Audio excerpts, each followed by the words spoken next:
Welcome to the IVM Podcast Network. The OnCourse Podcast is an IVM production, and if you enjoy this podcast, we suggest you try The Seen and the Unseen. Hosted by journalist Amit Verma, the show discusses and dissects a specific public policy every week.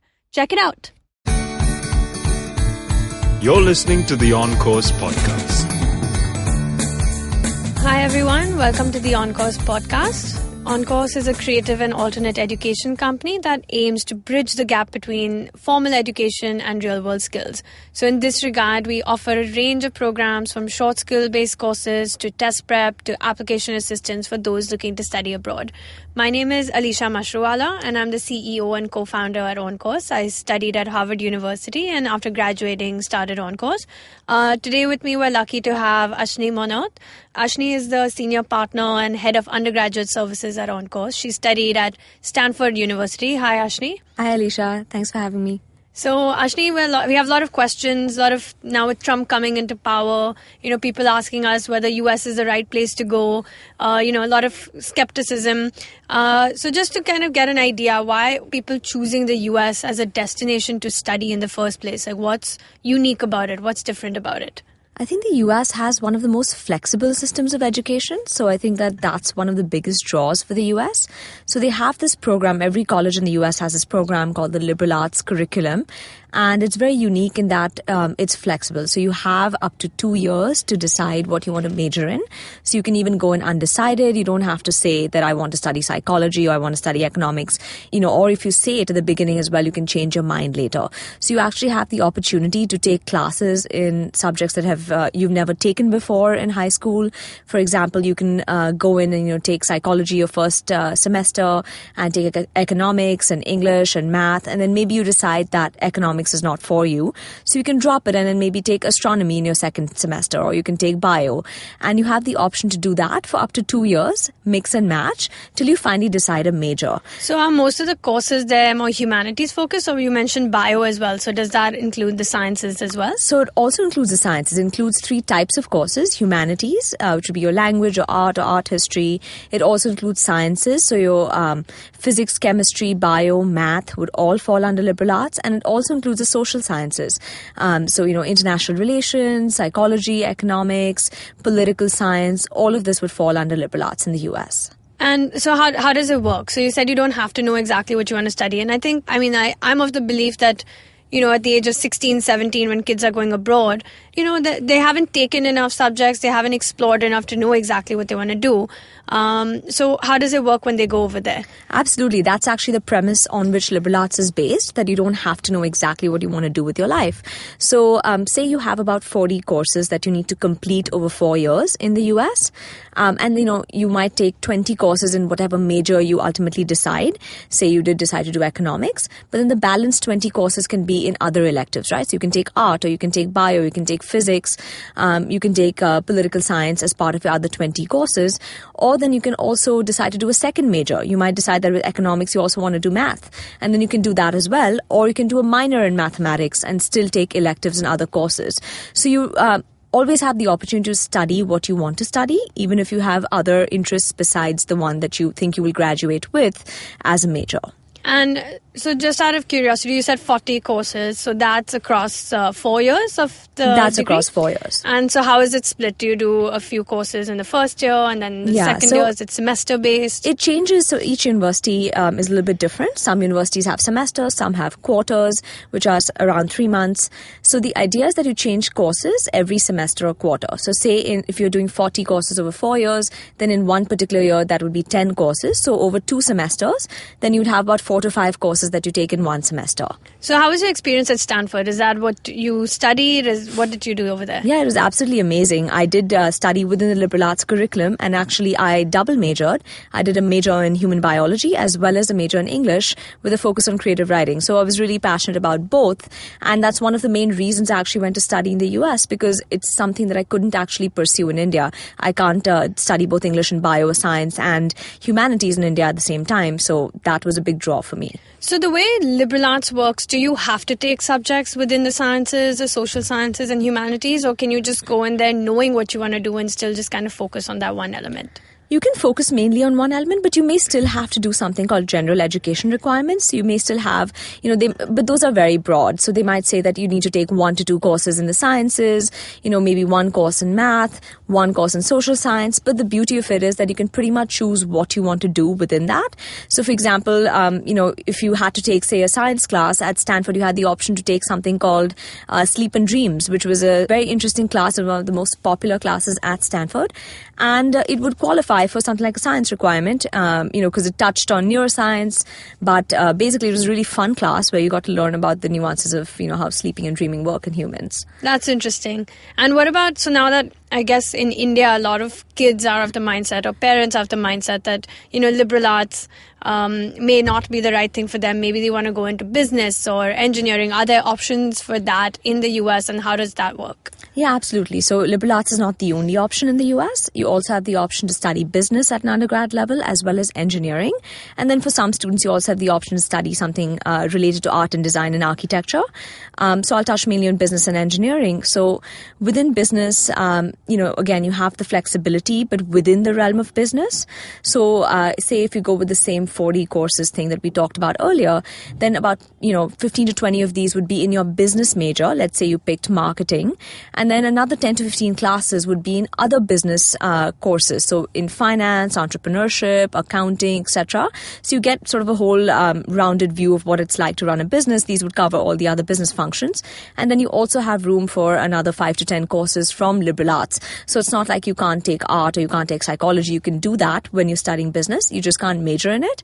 So that's the idea how business works. And do you find that's really popular among students in India? It's quite popular. It's especially students who are coming from family business backgrounds. But, keep in mind that in the US, it's not very common to have an undergraduate business degree. In fact, in the US, most people pursue business at a master's level, do an MBA. So at the undergrad level, there are fewer business programs, and many of them are not even direct entry. So some of the more popular direct entry business programs are, of course, Wharton at University of Pennsylvania and also Stern at NYU. But there are many other colleges, for example, UC Berkeley, it has an undergraduate business school, but you cannot actually apply to it directly. You have to apply, once you're at Berkeley, you apply to transfer to the business program. Similar to University of Michigan or Emory, these are all non-direct entry programs. So you have that option as well.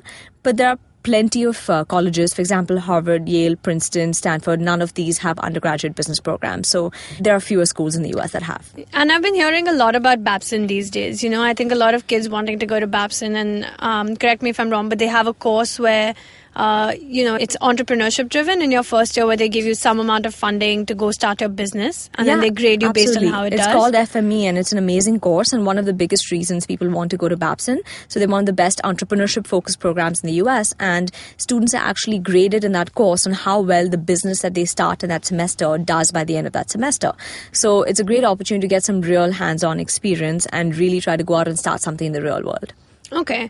And what about engineering? So of course, India is known to produce a lot of really good engineers, and also with computer science and computer engineering becoming sort of the in-field, how does it work in the US? So engineering, again, is somewhat flexible within engineering, but probably less so than, within business or liberal arts. So engineering, you can sort of think of it as a 1+3 program where you know how in liberal arts and business you have up to 2 years to sort of decide what you want to focus in. In engineering, you'd likely have to make that decision within 1 year, whether you want to focus in mechanical engineering or chemical engineering, etc. So you'd use that first year to take introduction level courses in each of these fields. So you don't have to know exactly what kind of engineering you want to do. And once you're there, you can also change your mind a little bit. But the balance 3 years would be focusing on whatever engineering stream that you picked. And is it hard to switch from engineering to a liberal arts or a business? Like, what if I go to a college like a Carnegie Mellon and I feel like I'm started off with mechanical engineering, but I want to change my mind? How does that work? So it depends on the college. In most cases, you should be able to switch from engineering to do something like math or physics, if that's what you choose to do. It's usually harder to switch the other way around. So if you start out with physics or math, there may be an opportunity to transfer to engineering internally, but you'll have a harder time because you'll have missed introduction introduction courses in engineering, and you'll have a lot more catch up to do because generally the requirements for engineering are, a lot more than you would have for, say, a liberal arts or a business major. But it's easier to switch that way than from engineering to liberal arts rather than the other way around. Yeah, and I think that's important for kids to know as well, right? So when, in terms of advice for parents and in terms of advice for students, when they're looking at colleges, they should kind of keep their mind open to all three and sort of pick subjects in school based on what they might want to keep open as an option, right? Absolutely. It's good to, take subjects in high school that keep all options open, because if you're unsure about, say whether or not you want to do engineering, then it's important to just keep math and physics, for example, in your curriculum, up till grade 12, because if you drop it, then it'll be hard for you to apply for engineering in the US. But generally, I think you have up to sort of grade 11 or beginning of grade 12 to kind of decide, what you want to apply for. Generally it's a good idea to know whether you want to apply for engineering or liberal arts before you apply, because sometimes schools have different essays.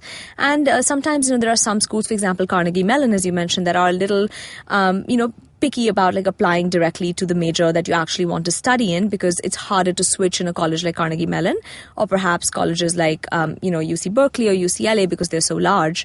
But most other colleges are extremely flexible.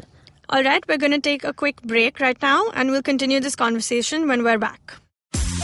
Rants, crazy conversations, absurd questions, and everything in between. Cyrus Says is the podcast where I, Cyrus Brocha, let loose and talk to interesting people from across different walks of life. People who are available, actually, not more than that. Catch new episodes every Monday on iTunes, Audio Boom, or the all-new IVM Podcast app. Happy listening, but only for a few minutes. Hi everyone, welcome back to the OnCourse Podcast. So with liberal arts, say I graduate with a degree in, psychology and maybe do a few other courses in economics and things on the side. What are the job prospects like, whether it's in the US or anywhere outside of the US? So does liberal arts reduce your chances of getting a job? No, not at all. In fact, there are a lot of people who get into consulting or investment banking or other finance industries, from a liberal arts program, whether it's psychology or economics, so long as they've taken, say a prerequisite number of math classes or done internships in those fields that can help them get there. So, doing something like psychology at the undergrad level is not going to prevent you from, getting into what would traditionally be considered a sort of more lucrative career right after. So it doesn't change your job prospects in that angle. And of course, in terms of doing an MBA later, you can always apply even if you've done a liberal arts degree. Okay, so it's not like if I wanted to do an MBA in the future, then it's not like I have to have a business undergraduate degree. No, in fact, if you've done a business undergrad degree, then, from a business school's perspective, from an MBA program's perspective, you already covered some of the coursework. So in fact, to add diversity to their own, admit pool, they are interested in taking students who've done liberal arts or engineering at the undergrad level as well. So it doesn't preclude you from, doing an MBA later. And also, MBA is also based on the work experience that you have. And that's what will be more important than the kind of program that you did. What's important is that whatever program you choose to do, you do really well at it. Yeah, I guess I've been seeing a lot of people who've done undergraduate degrees in engineering who are then applying for their MBA, wanting to get that business knowledge. So yeah, I agree with you. I think it definitely makes sense to do something that you love at the undergrad level and do really, really well in it. Absolutely. I think the undergrad is all about an education, right? And your postgrad is usually about a vocation. So at the undergrad level, it's important to just study what you want to study. Especially in the US, you have that flexibility to study multiple things or even take classes in something else you're interested in alongside your major. And, your postgrad can always be a time for you to focus. And, one of an MBA particularly, because that's something a lot of Indian students are interested in at some point, that's particularly one of those, master's level programs that anyone can go into no matter what you've done at the undergrad level.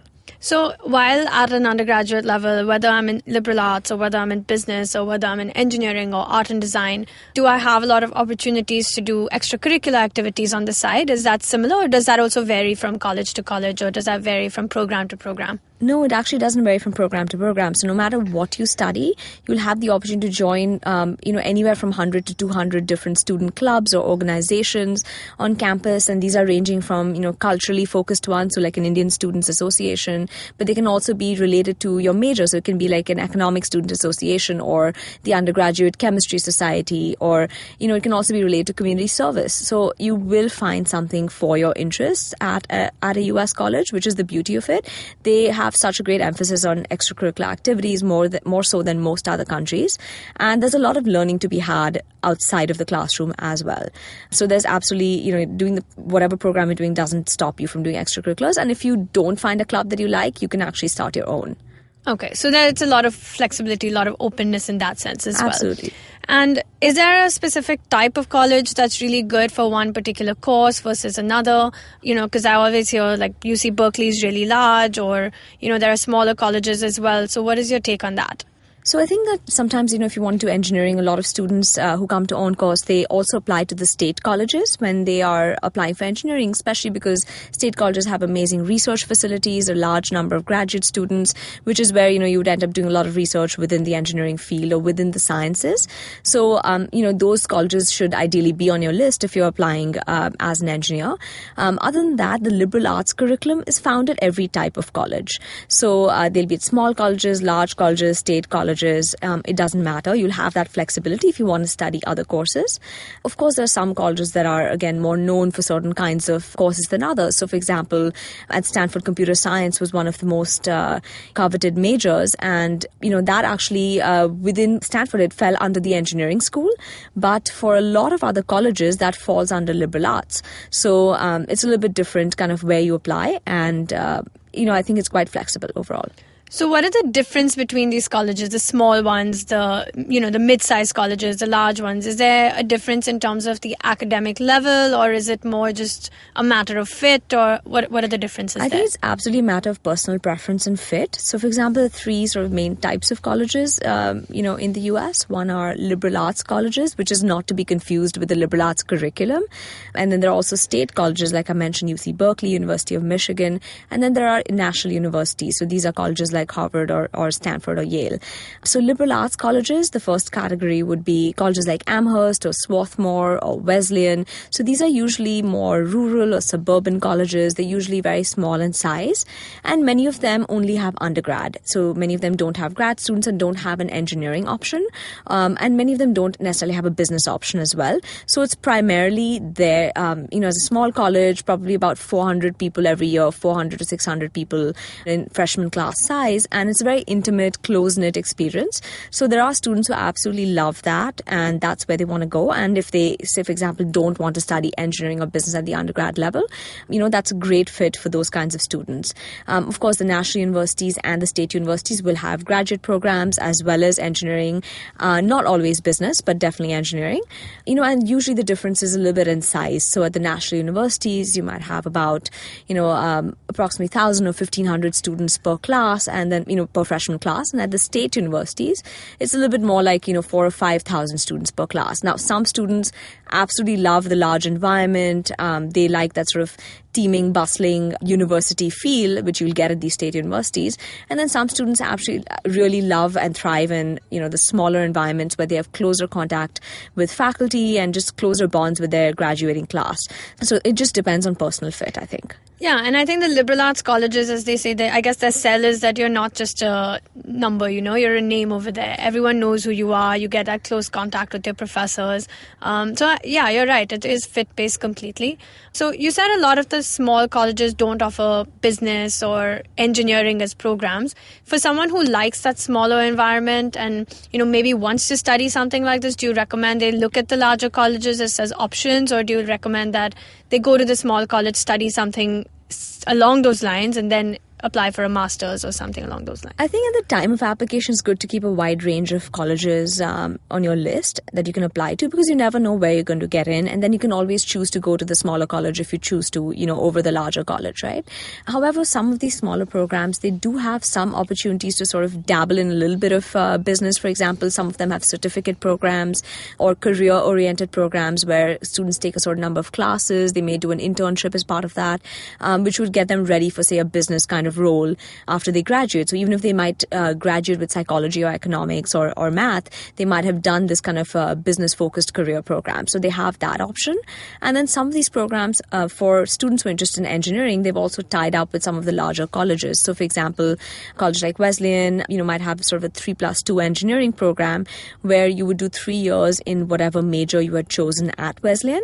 And then you have the option to do 2 additional years at a partner university. So some of the the partner universities would be Washington University at St. Louis or Columbia, some of these universities that offer an engineering degree. So you graduate with both a degree from Wesleyan in the major that you want, as well as, say, an engineering degree from one of these other colleges where you spend those 2 additional years at that college to complete the engineering degree. So it's a really good option for students who kind of want the best of both worlds. Yeah, and I think that's the whole idea of the US, right? You want the best of both worlds. You want to try out different subjects. You want to go there, explore, and then really understand what you might want to get into in the future. And I think that's why a lot of people do study in the US. Thank you so much, Ashni. It was really great having you with us today. Thank you. For those of you who have more questions or just want to get in touch with us, you can contact us on info@oncourseglobal.com, or you can even get onto our Facebook page, which is OnCourse Consulting, or our Twitter account or Instagram page, which is @OnCourseVantage.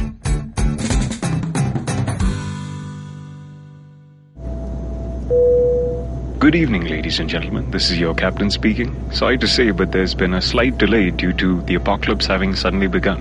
As you can see, there's death, destruction, and chaos taking place all around us. But don't you worry, food and drinks will be served shortly, and I would recommend checking out IVM Podcasts to get some of your favorite Indian podcasts. We'll keep you going till this whole thing blows over. Thank you.